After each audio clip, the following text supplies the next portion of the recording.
Jake Morrison wiped the sweat from his forehead as he guided his cargo ship through the asteroid field. The New Horizon was an old vessel, but she was reliable. Jake had been flying her for 15 years, making runs between Earth and the outer colonies. Most people thought he was just another space trucker hauling supplies and trade goods. They had no idea what he really did. The blue planet of Kepler 438b grew larger on his view screen. Jake was supposed to deliver farming equipment to the mining colony there. It was routine work, the kind that kept the Zephyrian authorities from paying too much attention to human ships. The aliens liked to think they knew everything about Earth's activities. They were wrong. As Jake approached the planet, something felt off. The usual radio chatter from the colony was silent. The orbital traffic control wasn't responding to his calls. He switched to emergency frequencies and tried again. Nothing. Jake put his ship into a careful orbit around the planet. Through his telescope, he could see the mining facilities below. They looked normal from this distance, but there were strange ships in the atmosphere. Ships that definitely weren't human. He activated his ship's stealth systems and moved closer. The technology was supposedly beyond human capability, but Earth had been full of surprises lately. Jake had learned not to ask too many questions about where the new equipment came from. What he saw through his enhanced cameras made his blood run cold. Zephyrian soldiers were loading humans onto transport ships. Men, women, and children were being forced into metal containers like cargo. The colonists weren't resisting much. They probably thought cooperation would save them. Jake recorded everything. The alien soldiers moved with practiced efficiency. This wasn't their first time doing this. How many other colonies had they hit? How many humans had already disappeared into alien labor camps? A Zephyrian patrol ship appeared on his sensors, heading straight for his position. Jake cursed and activated his jump drive. The New Horizon vanished from normal space, just as the alien ship reached his location. 3 days later, Jake landed at Luna Station, the only place humans were allowed to dock outside Earth's atmosphere. The station commander, Captain Lisa Carter, met him at the airlock. She was a stern woman with graying hair and sharp eyes. Jake had known her for years, but today she looked different. More serious. "We need to talk," she said quietly. They walked to her private office, away from the busy docking bays. Lisa sealed the door and activated a sound dampener. "Show me what you found," she said. Jake transferred the recordings to her computer. Lisa watched in silence as the images played. Her face grew harder with each scene of humans being loaded onto alien ships. "This isn't the first time," Jake said. "Is it?" Lisa shook her head. "No. They've hit 17 colonies in the past 6 months. Always the same pattern. They claim the settlements are illegal, then take everyone away." "Why aren't we doing anything about it?" Jake demanded. "We can't just let them steal our people." Lisa looked at him for a long moment. "Jake, how long have you been flying for us?" 15 years. You know that.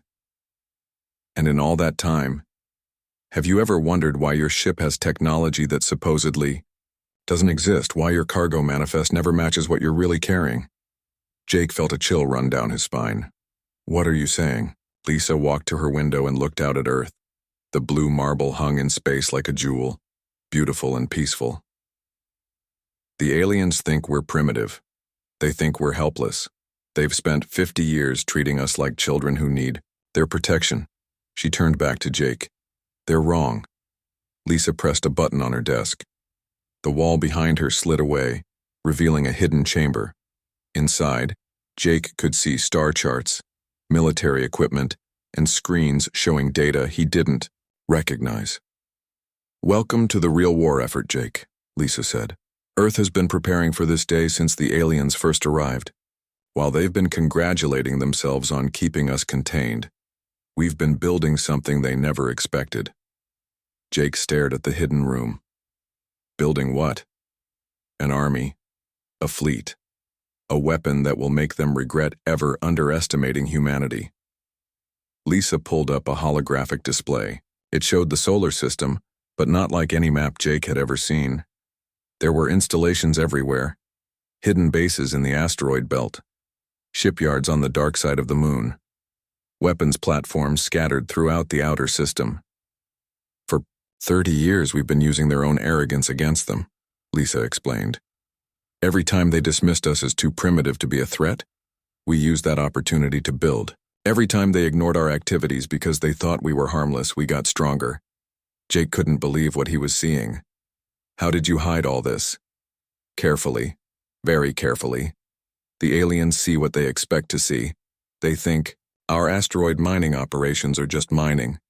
They think our moon bases are just research stations. They have no idea we've turned the entire solar system into the biggest fortress in galactic history. Lisa changed the display. Now it showed sleek warships unlike anything Jake had ever imagined. They were human designs, but far advanced beyond anything publicly known. These ships don't officially exist, Lisa said. Neither do the crews that will fly them. Neither do the weapons they carry.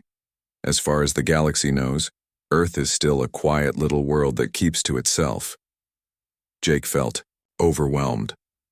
Why are you telling me this? Because things are about to change. The aliens are getting bolder. What you saw at Kepler 438b is just the beginning.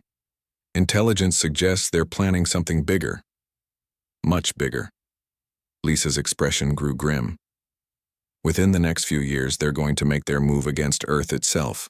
When they do, they're going to discover that the quiet little world they've been ignoring has teeth. She handed Jake a new set of orders. Your cargo runs are about to become much more interesting. You'll be carrying more than farming equipment from now on. Jake looked at the orders. They were written in code, but he could guess what they meant. You want me to start smuggling weapons to the colonies? Among other things, the outer settlements need to be ready for what's coming. And Jake... Lisa's voice grew serious. Everything you've learned today is classified at the highest level.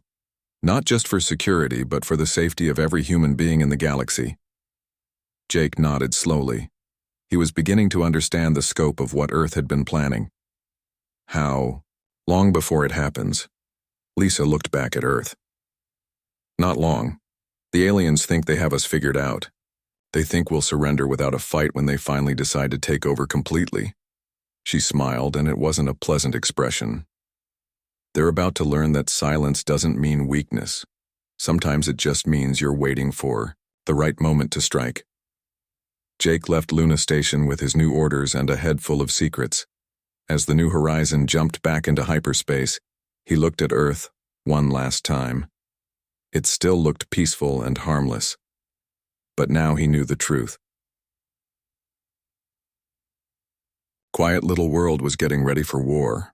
5 years had passed since Jake Morrison first learned the truth about Earth's secret preparations. Now Commander Kate Phillips floated in zero gravity inside the asteroid facility called Deep Six, watching the final tests of humanity's newest weapons. The asteroid looked empty from the outside, just another chunk of rock drifting beyond Pluto. Inside, it was hollow and filled with the most advanced technology humans had ever created. Rows of sleek fighters hung in launching bays.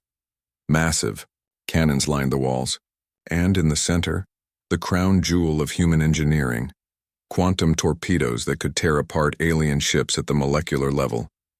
Kate had spent the last 3 years overseeing the weapons development program.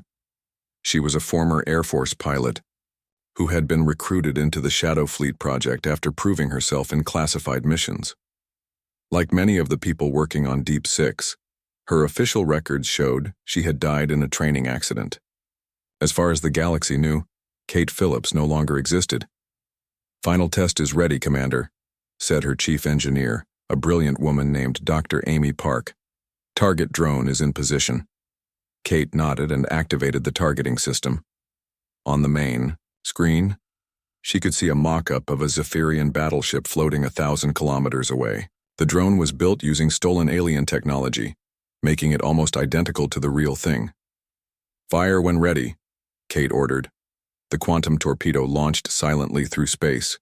When it hit the target, there was no explosion.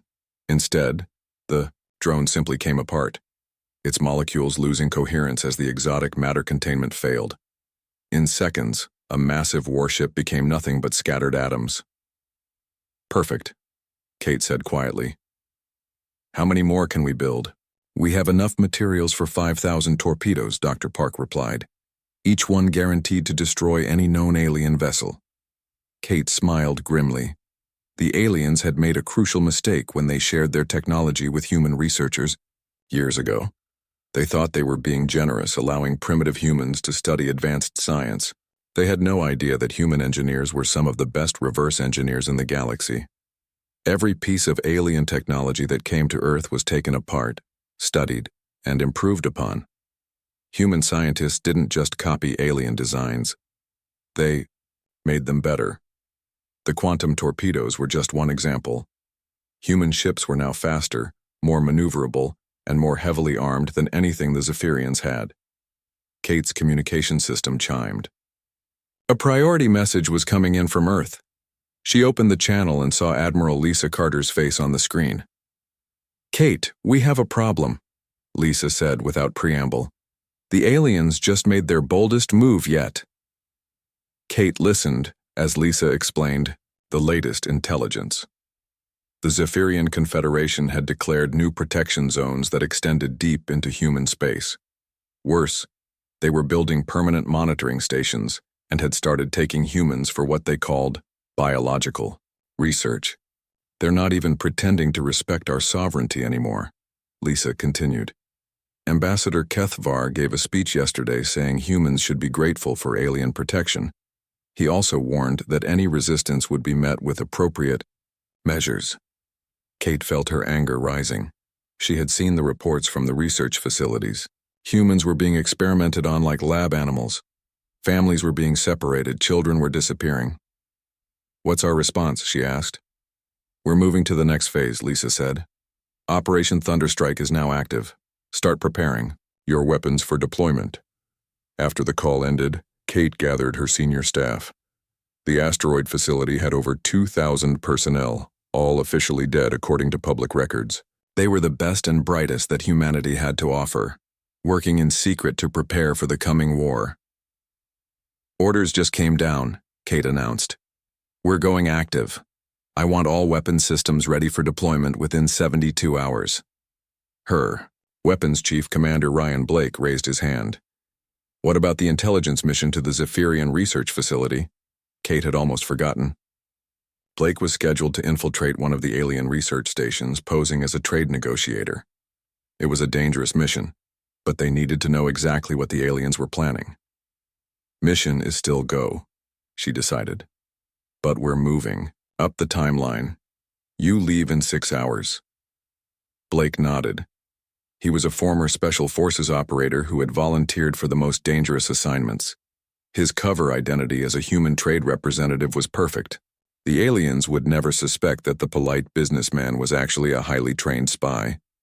Meanwhile, on Earth, General Maria Santos was overseeing the activation of the Sol defense grid. Hidden throughout the solar system were thousands of automated weapons platforms, each one disguised as a piece of space debris or a small asteroid. Maria stood in the secret command center buried deep beneath the mountains of Colorado. Banks of computers monitored every piece of human technology, scattered across the solar system. With the press of a button, she could turn the entire solar system into a death trap for any hostile fleet. "Grid status report," she ordered. "All platforms are online and ready," her operations officer reported. "We have full coverage from Mercury to the outer asteroid belt. Any ship entering the system will be tracked and targeted automatically." Maria nodded with satisfaction. The aliens thought they knew Earth's capabilities. They had observed human technology for 50 years and concluded that humans were decades behind galactic standards. They were wrong. Human technology had surpassed alien capabilities in most areas. The difference was that humans had kept their advances secret. The aliens were about to make another mistake. Intelligence reports suggested they were planning to demand Earth's complete surrender within the next few months. They would bring a fleet to intimidate humanity into submission, confident that humans would cave in when faced with superior force. They had no idea that Earth was now the most heavily defended planet in known space. Back on Deep Six, Kate was reviewing the final deployment plans when an urgent message arrived from Ryan Blake. He had successfully infiltrated the Zephyrian research facility and was transmitting his findings. What Kate read made her blood run cold. The aliens weren't just experimenting on humans. They were planning a complete takeover of Earth. Within 18 months, they intended to reduce the human population to a manageable number and turn the survivors into a worker caste. The research facility had detailed plans for biological weapons designed specifically to target human genetics. They had psychological profiles on human leaders. They had maps of every major city on Earth, marked with optimal locations for control centers. The aliens had been planning humanity's enslavement for decades. Kate immediately forwarded the intelligence to Admiral Carter and General Santos. The response came back within an hour. All human military assets were being placed on highest alert. The Shadow Fleet would be ready to deploy at a moment's notice. Kate looked out through the asteroid facility's hidden observation deck. In the distance, she could see Earth as a tiny blue dot. It looked so small and vulnerable from out here. But she knew the truth. Earth was ready for whatever was coming. The aliens thought humans were weak and primitive. They thought Earth would surrender without a fight. They thought wrong. Kate activated the facility's intercom system. All personnel, this is Commander Phillips. Begin final preparations for Operation Thunderstrike. In a few months, the galaxy is going to learn what happens when you underestimate humanity. She paused, thinking of all the humans who had been taken, experimented on, and enslaved by the aliens. It's time to show them that silence doesn't mean surrender. It means we've been getting ready. The hidden asteroid base hummed with activity as 2,000 of humanity's best prepared for war. Soon the aliens would discover that the quiet little species they had dismissed was about to become their worst nightmare. The message arrived on every screen in the solar system at exactly noon, Earth time. Admiral Kethavar's scaled face filled displays from Luna Station to the outer mining colonies. His voice carried the arrogance of someone who had never been challenged. People of Earth, the Zephyrian commander began. The Confederation has decided that your system requires direct protection. You have 72 hours to surrender unconditionally. Any resistance will be met with the full force of our fleet. Admiral Lisa Carter watched the broadcast from her command center on Luna Station. Around her, dozens of officers monitored communications from across the galaxy. None of them looked worried. If anything, they seemed relieved.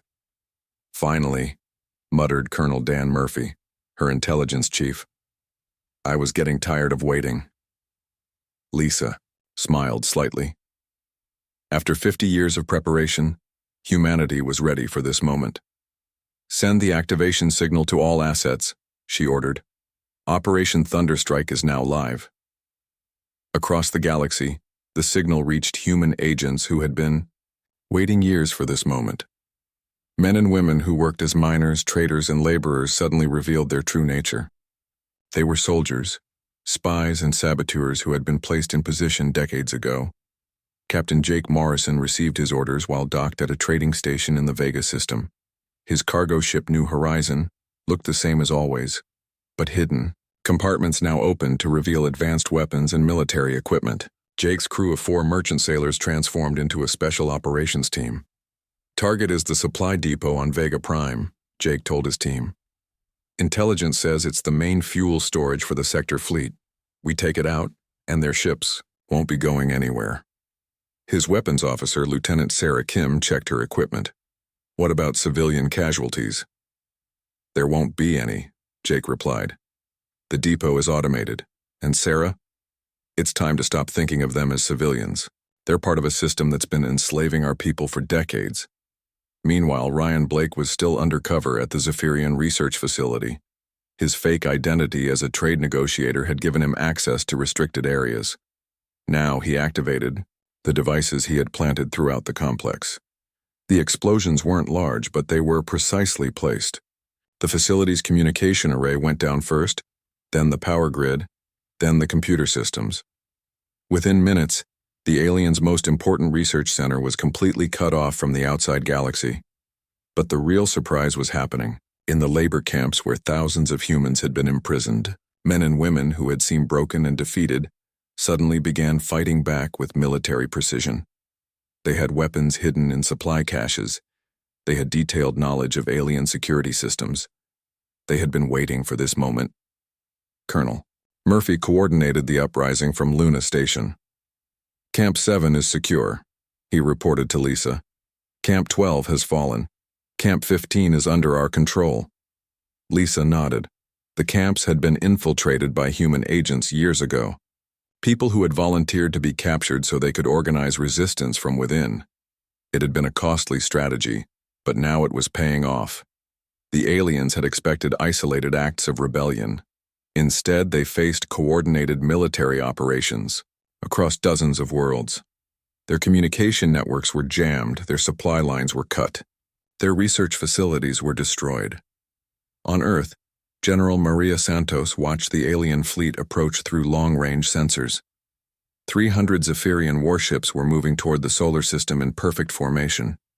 They thought they were coming to intimidate a helpless planet. Status report, Maria ordered. All defense grid platforms are active and ready, her operations chief replied. The Shadow Fleet is in position. Weapons are charged and targeting solutions are locked. Maria looked at the tactical display. The alien fleet showed as red dots moving slowly toward Earth.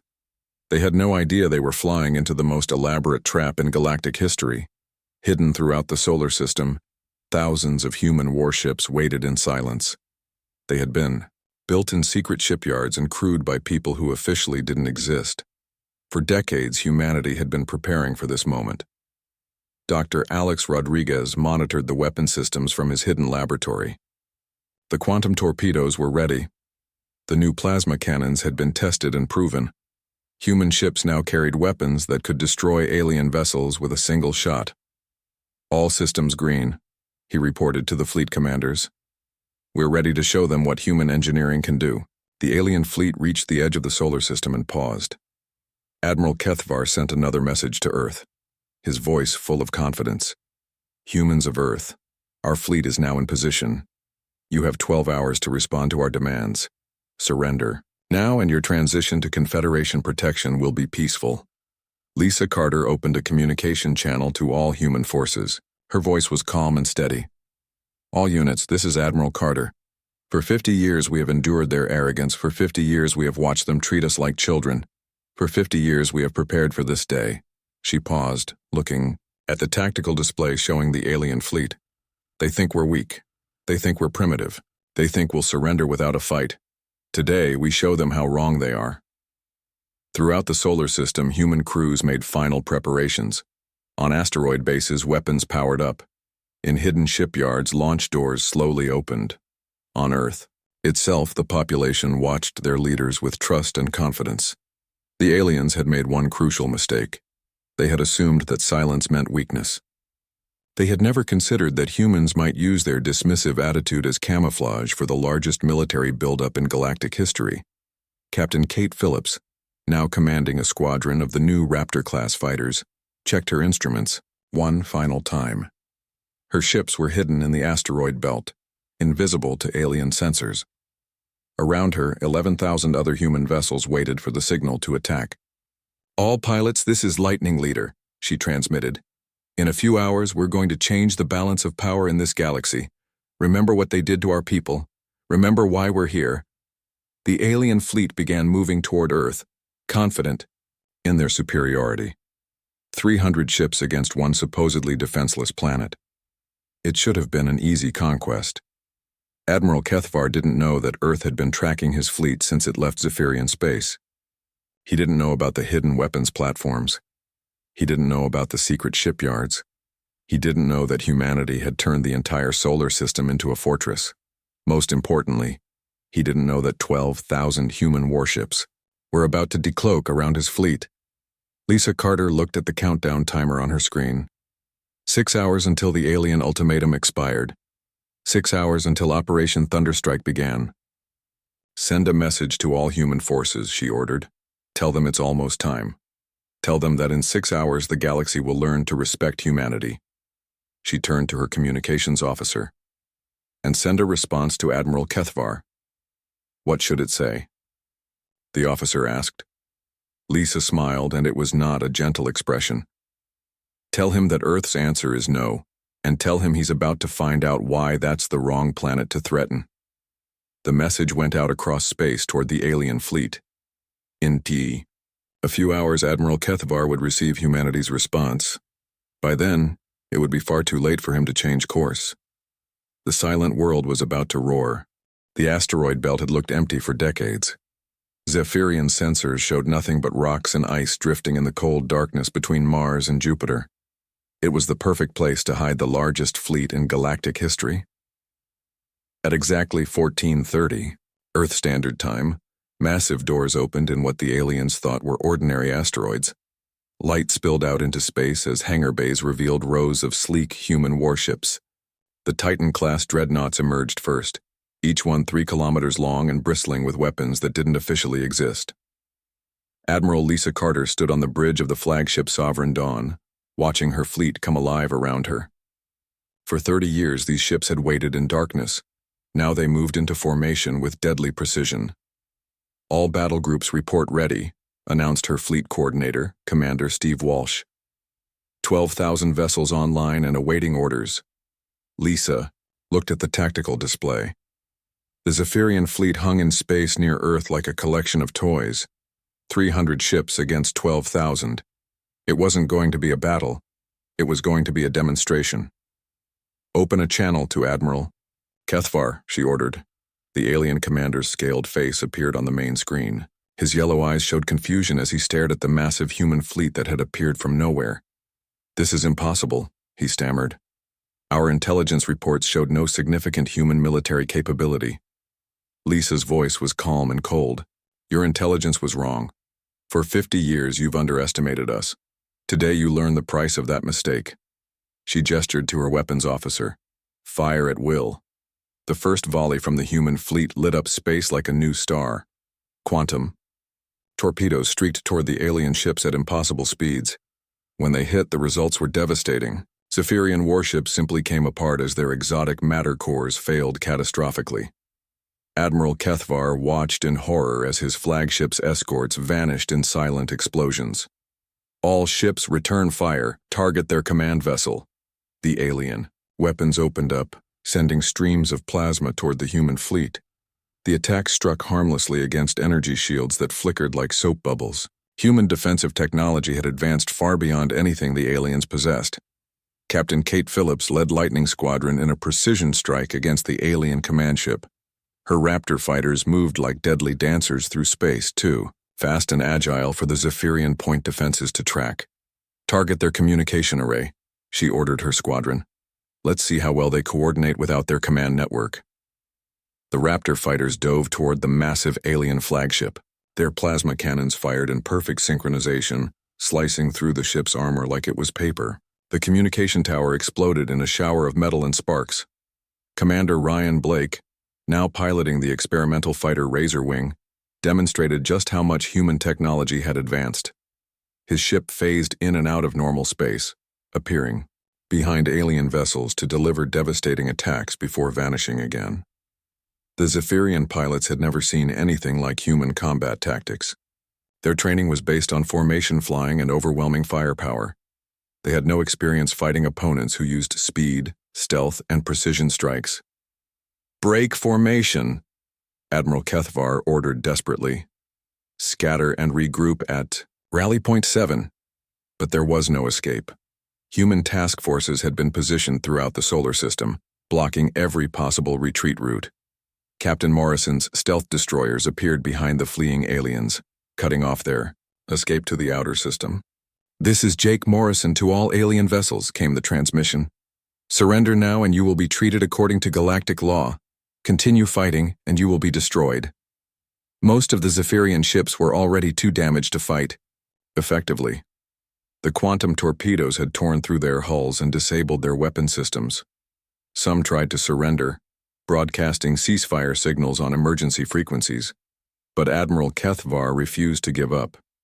His flagship, though damaged, still had some fight left. "We are the Zephyrian Confederation," he roared over the radio. "We do not surrender to primitive species." Lisa Carter's response was swift and final. "Very well. Target the flagship's core. End this." The Sovereign Dawn's main weapon charged with a sound like thunder. The quantum disruptor cannon was humanity's most powerful creation, capable of unmaking matter at the atomic level. When it fired, Admiral Kethvar's ship simply ceased to exist. The battle, if it could be called that, was over in less than 2 hours. Of the 300 Zephyrian ships that had entered the solar system, only 78 survived to surrender. The rest had been destroyed or so badly damaged that their crews abandoned ship, but the real shock was yet to come. As news of the battle spread through the galaxy, other species began to understand what had really happened. The quiet little world called Earth had been hiding the most powerful military force in known space. General Maria Santos coordinated the rescue operations from her command center. Human ships were already racing toward the prison camps and research facilities where their people had been held. The liberation of enslaved humans had begun. Status report from all sectors, she ordered. Vega system is secure, reported Colonel Murphy. Jake Morrison's team destroyed the supply depot. The entire sector fleet is stranded without fuel. Good. What about the research facilities? Ryan Blake's mission was successful. The main laboratory is destroyed and all research data has been recovered. We'll finally know exactly what they were doing to our people. Maria nodded grimly. The intelligence reports were already coming in, and they painted a horrifying picture of alien experiments on human subjects. But that was over now. The galaxy would learn that humanity protected its own.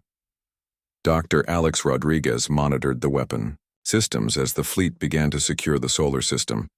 The quantum torpedoes had performed even better than expected.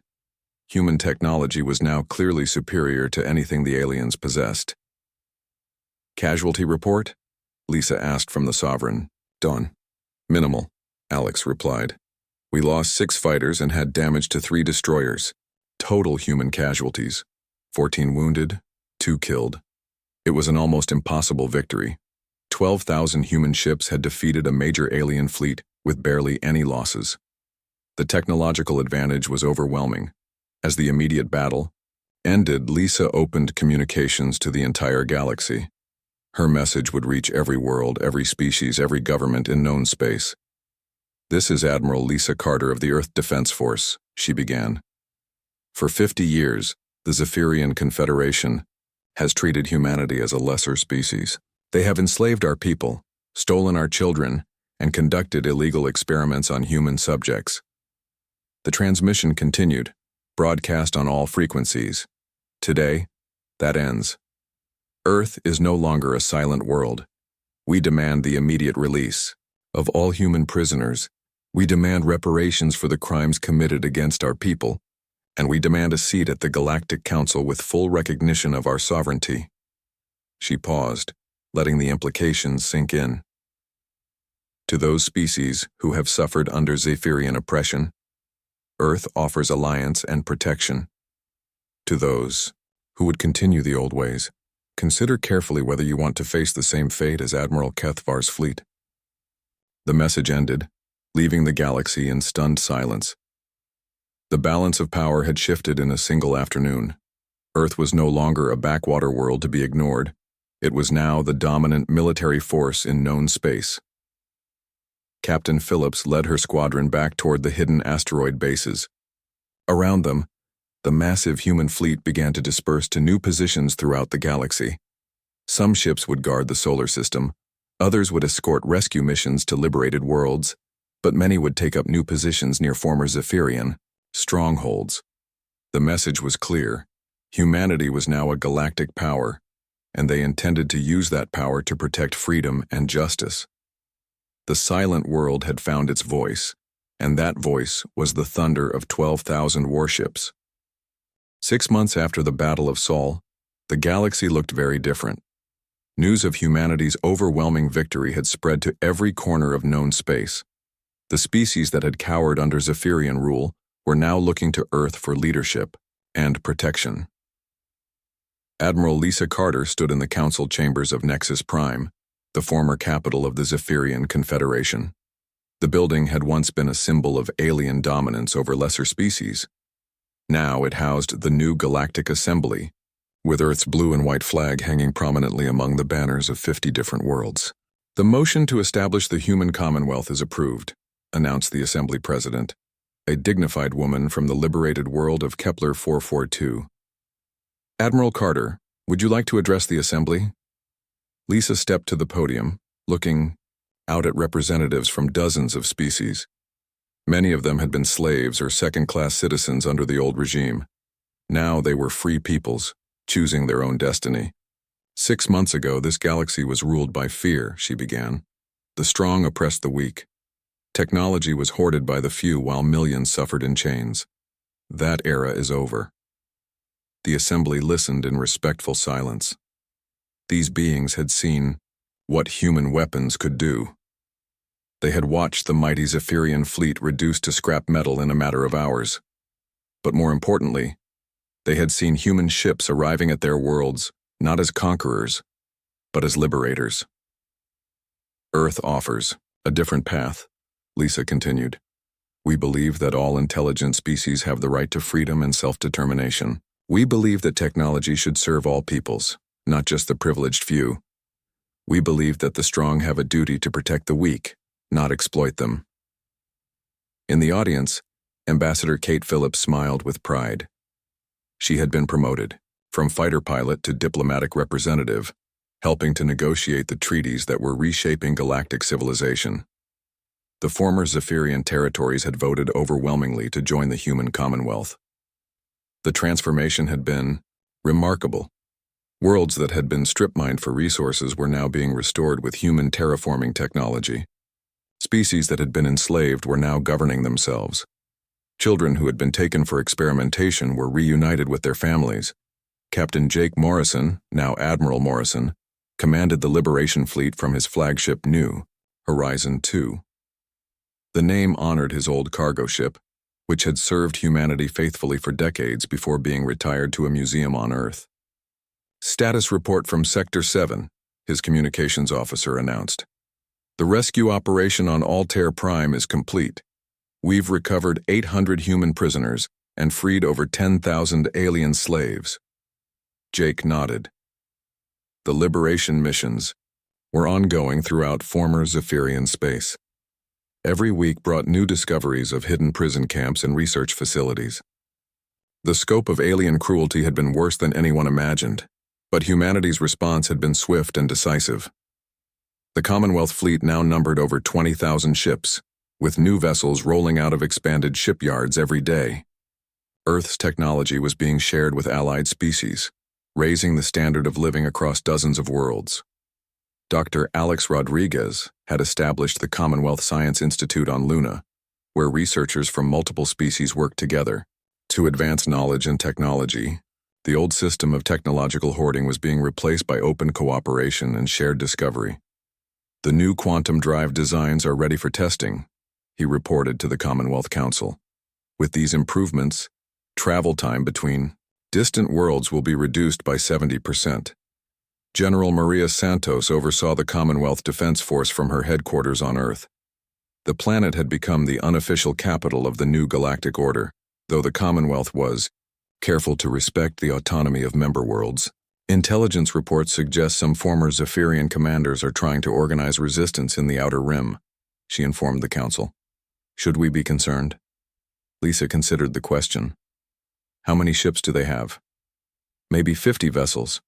Total, scattered across a dozen systems. They're trying to recruit mercenaries and raiders, but most species want nothing to do with the old regime.